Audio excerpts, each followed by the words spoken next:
Hi everyone, in this video I'll show you how to delete everything from your iPhone before selling it. Let's get started. First, make sure to back up your data. Open the Settings app, tap your Apple ID at the top, then go to iCloud and select iCloud Backup. Make sure the Backup this iPhone toggle is turned on, then tap Backup Now to save your latest data to the cloud. If you prefer to use a computer, you can also back up your iPhone using iTunes or Finder on a Mac. Once your backup is complete, it's time to erase everything from your device. Go back to Settings, tap General, then scroll down and select Transfer or Reset iPhone.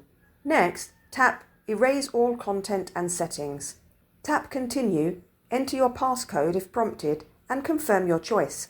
Your iPhone will then restart and begin wiping all data, restoring it to factory settings. And there you have it. Your iPhone is now clean and ready to sell or pass on to someone else.